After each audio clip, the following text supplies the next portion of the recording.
Hello everyone and welcome back to Sonya's Prep. This week we'll be jumping into a Bukharian Shabbat prep with homemade Samsa and Kazan Kabob and lots more. So let's roll up our sleeves and let's get prepping.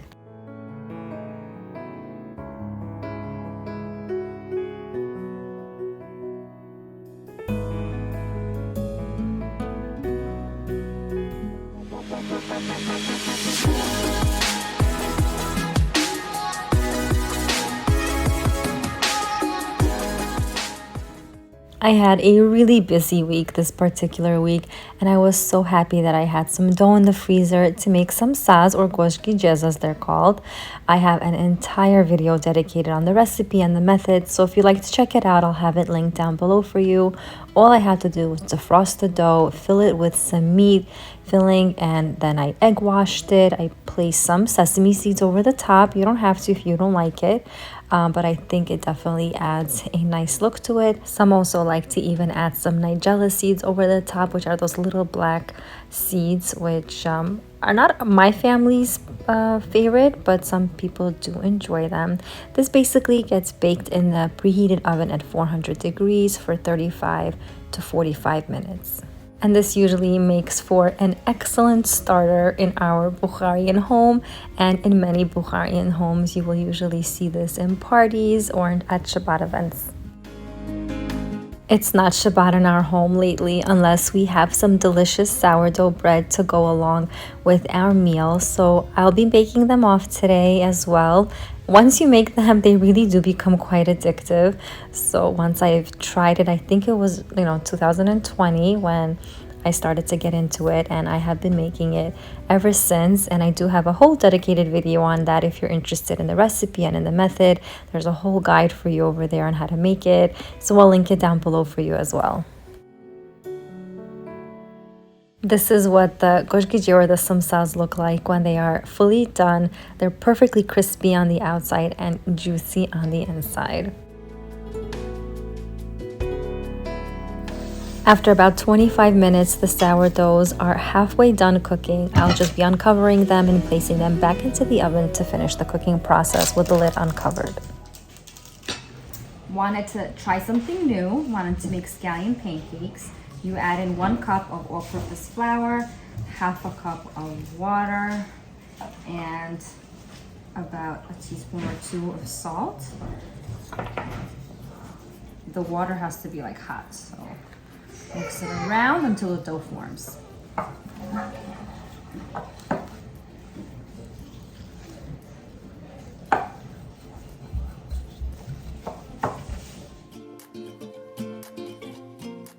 I unfortunately lost the video footage of how I incorporated the scallions into the dough, but I'll include some pictures for guidance over here. After taking a golf-sized ball of dough, I rolled it out and I sprinkled on some scallions and I rolled it into a log as you see in the picture, and then I rolled it into a ball, and using a rolling pin I rolled it out again. If the dough rips like mine did in the final version of it, that is totally fine. It actually is going to be a lot more delicious. I then fried the pancakes up in some oil until they are nice and crispy.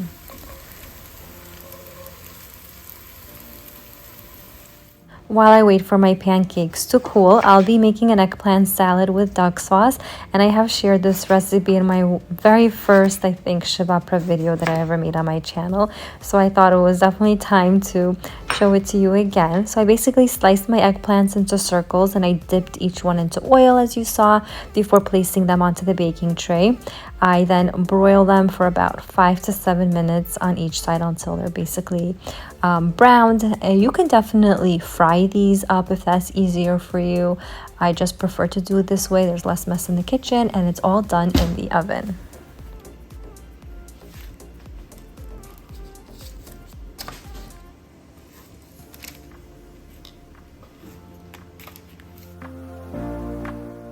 Now that the eggplants are all broiled up, separately I make the sauce. I use about 1 cup of duck sauce, 2 minced garlic cloves, and about a tablespoon or 2 of vinegar with salt and pepper to taste. I give everything a very good mix and baste each of the eggplant circles with the sauce.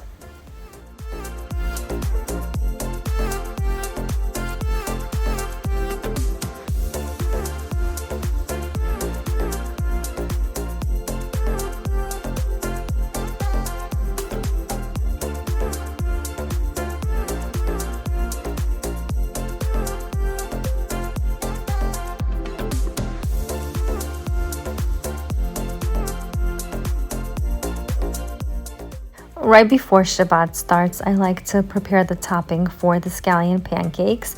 This is one variety using imitation crab meat that we shred using a mandolin slicer. I thinly slice some cucumbers and some carrots as well, as you're going to see later on.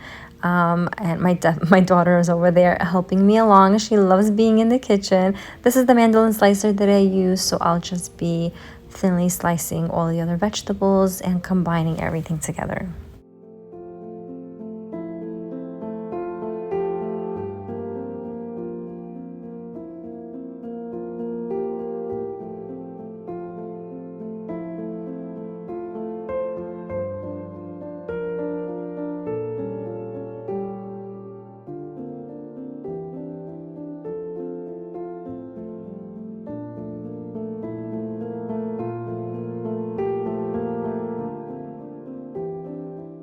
The dressing, I add in some sesame oil, I would say about a tablespoon or 2, some soy sauce, about 1 tablespoon of that, and I'm gonna go into the fridge and get some hot sauce, as you're gonna see.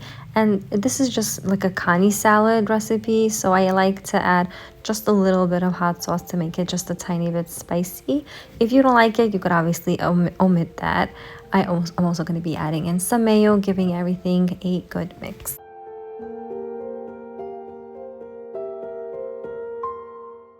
Now, to arrange the entire thing, I place the scallion pancakes on a tray or on a beautiful plate that you want to serve it on. Then I add in some avocado slices over the pancakes, and the kani salad goes right over the top of it, with some scallions and sesame seeds over the top. You could also do spicy mayo over the top and some teriyaki glaze.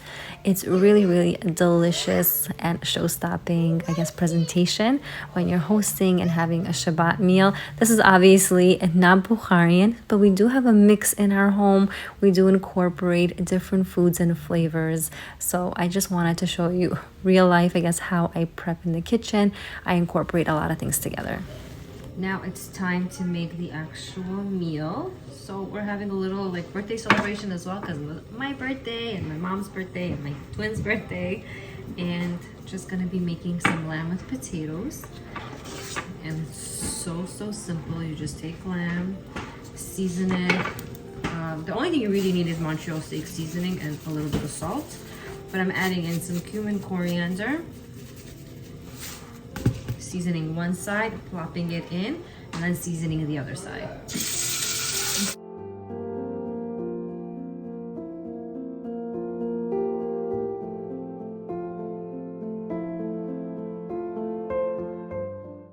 So while that bottom side is getting nice and seared, I season the other side of the meat, and be sure to just place the meat in a single layer so it doesn't become like boiled meat, but it's really just getting a nice sear.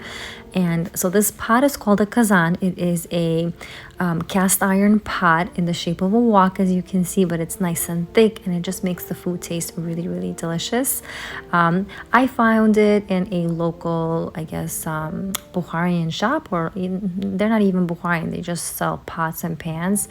And I live in a community with a lot of Bukharian people, so I find it over there. But I am sure you can find this in online or on Amazon if you just type in cast iron wok, and it should come up. So while I wait for my first, bottom side of the meat to get a nice sear, I do close the lid and let it just do its thing, and it develops into this amazing dish. I add potatoes to it in the end, and I season it well again with salt and pepper, cumin and coriander, and we are ready to plate this and serve it. And as you can see, the meat is just falling off the bone.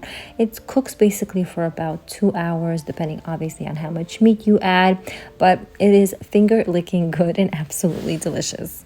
If you would like for me to do an entire video dedicated on who the Bukharian Jewish people are, where do they come from, what their culture is all about, then definitely leave me a comment down below that you want to know more, and I'll definitely record it. It is such a rich culture, and I think it's going to be a great video. Thank you all so much for watching and subscribing and giving this video a big thumbs up. I really do appreciate it. Shabbat Shalom and happy prepping from my family to yours.